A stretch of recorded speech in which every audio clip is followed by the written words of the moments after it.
Hi, I hope that all of you doing well. We're here again with Nikoleta and Claudia to talk about our lily sweater, water lily sweater. Today we're going to talk about how join together the sweater, how we're gonna join it together. Nikoleta have a lot of things to tell us about that because she read the Pattern and Lay magazine and she read a lot of the patterns that we do in the store and they're works differently. So we want to talk a little bit about that to make it easy for all of you. So we're going to clarify that. We have a couple of other things to tell you. If you find us really boring, it's another people doing a need alone, then it's for sure, they're less boring than us. They're in London, Ontario, and they're called the Forest City Knit Girls. So if you want to follow them, we're going to leave you there a click, then you can check them out. Another thing is that we have a lot of people doing the water lily that they're already finished and beat us. And so you're going to see a click of maybe 20 or 40 sweaters there, really quick, that you see how the sweater looks.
Different yarns, different colors, different body types, right? Yeah, and I have to confess something. Yeah, you do. Okay, I really like mohair. I don't think I can live without mohair. I have a very love and hate relationship with mohair. I'm allergic to it, but I still use it. Mohair, and so I started my Water Lilies second sweater with the mohair. If all of you remember, with that beautiful yellow pinkish mohair, and from my stash. What is the name of the company that I don't know how to say? Chin Fiber. Chin is beautiful. I mean, the fabric is beautiful. I love it. But I start to feel like I have hairs in my tongue, and then I have pins in my throat. And I think it's due to the mohair, and I start to feel like I have a very bad bronchitis, and that's why today I'm not going to be very talkative. So I have to stop the water lily sweater with that yarn, and I have to go and choose another one.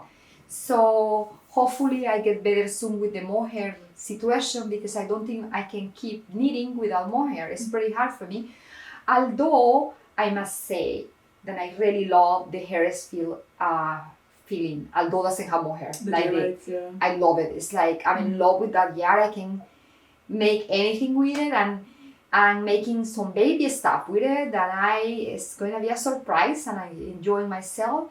I am super busy. I don't know how I'm going to do to finish my second water lily. I really don't know how I'm going to do, because I have about 25 patterns that they're coming to you guys very soon. But I have to work on it, because I have to do the first knitting, then Nikoleta does the second, and sometimes she assists me with the first one. But right now I'm in a point where I have to figure things out, and that takes time.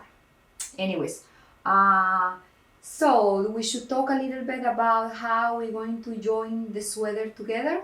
Yeah, let's do that. So I'm going to go over how you join the pullover together. The pullover and cardigan are going to be very similar, but there's going to be slight number differences, of course. So we're going to go with the pullover. I have my body here, and I have my two sleeves here. I've put both sleeves on needles just because I find it easier. You can also just, knit off of the held yarn as well if you prefer. So how we're going to do this is we're going to attach the body to the sleeves, of course. This is done a little bit differently, so it might be a little bit different to how you typically do it, but it's very simple. Okay, so first what we're going to do is we're going to knit the first, well in my case 4 stitches, but obviously you're going to do whatever it says in the pattern. And then we're going to thread some waste yarn. You can use a holder or however your preferred method of holding is. We're going to come back to this later at the very end of the sweater. So now we have our first 4 stitches knit, and the idea is that we're going to place the first 4 stitches of the round plus the last 4 stitches of the previous round onto waste yarn. So you can do it lots of different ways. I like to just put them all back onto the left needle. I just find it easier. We're going to take off that beginning of round marker as well. We don't need that one anymore. We're going to put it somewhere else. So we have 2, 4, 6, 8. I'm just going to thread that on. Again, you can use any kind of holder that you like.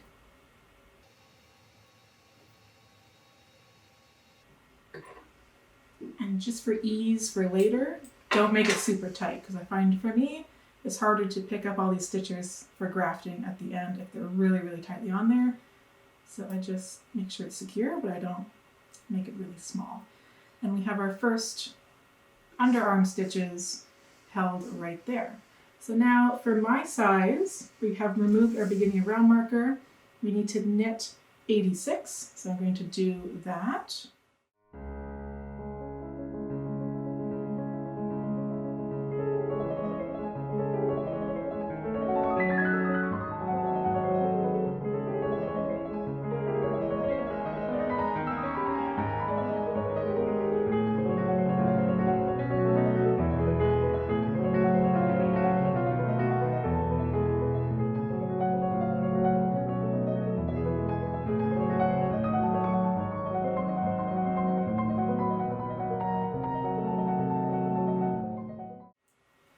Okay, so we've done our 86. I always double check because it's very painful if you miscount.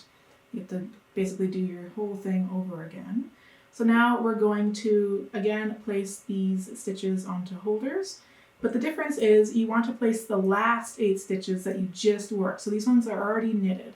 So again, I like to put those on my left needle. So we got 1, 2, 3, 4, 5, 6, 7, 8. So you can just slip those onto your waste yarn or your stitch holder or your preferred method.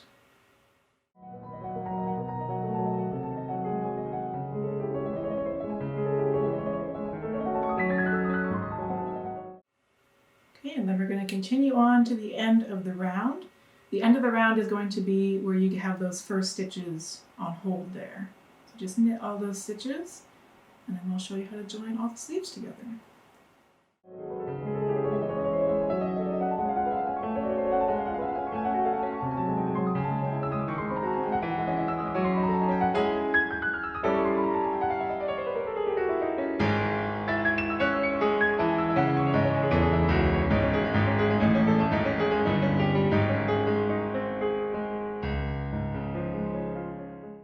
Okay, so now we're at the beginning of the round again. We have our 8 stitches on hold, and then we have our 8 stitches on hold on both of our sleeves as well.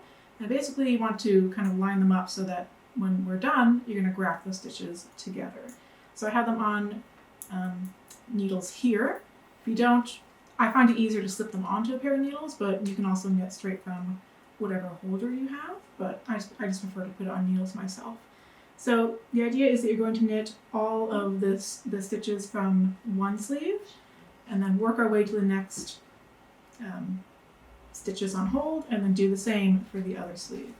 So in my size we have 57 stitches for the sleeve. So I'm going to start working all those together.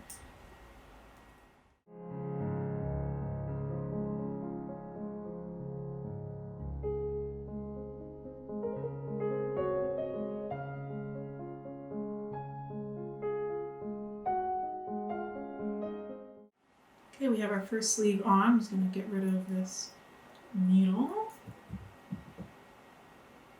And now it's going to look a little strange But I swear it's going to make sense in a minute. So we have our sleeve and our held stitches are lining up there. So we have that there, and then we have this big gap here. But essentially we're going to close it up just by knitting onto the rest of the body. I also take this time to double check my numbers are correct. So in my size, we are knitting 78 stitches across the front of the sweater. So I just like to count really quick to make sure everything's lining up, otherwise we're going to have a problem. So we're going to close that big gap just by simply knitting the next stitch, and then as you can see, it's closed, or starting to close, I should say.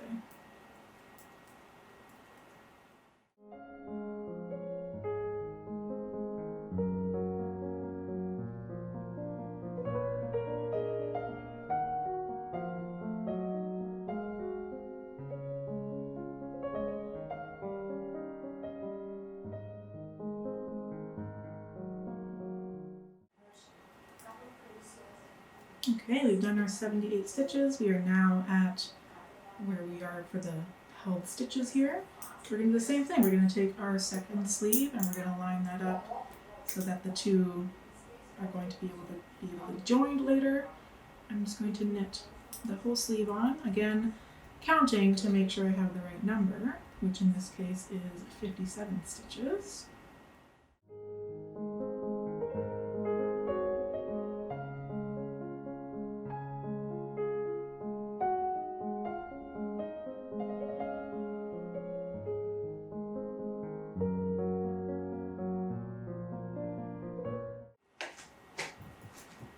Okay, our second sleeve is now attached.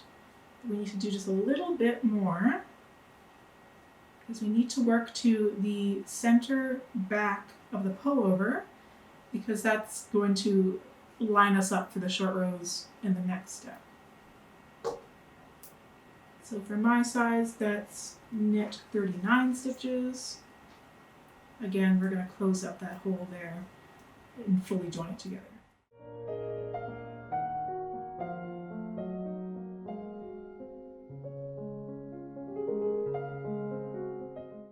Okay, we are now at the center back, so I'm going to pop my beginning of round marker on there, and we are done. We can now move on to the short rows. Of course, if you're doing the cardigan, it's going to be slightly different, but the idea is the same.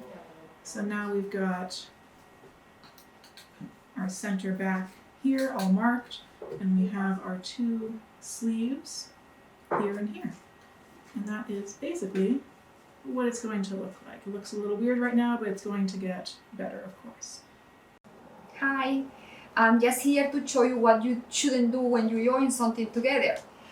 This is one of the first sweaters that I designed, and could have been now too because it's just something that I didn't pay attention. I joined the sleeve together in the wrong part, and so make sure that you join your sleeves where the increases go here in this direction, and in this sweater that has been, this one is fine, it's been in the go for like 5 years or 6 years, and I put the another part in the top, so therefore the sweater never was used. I did it back worsted, and the increases that ended in the top and not in the inside part of the arm. So please don't make that mistake.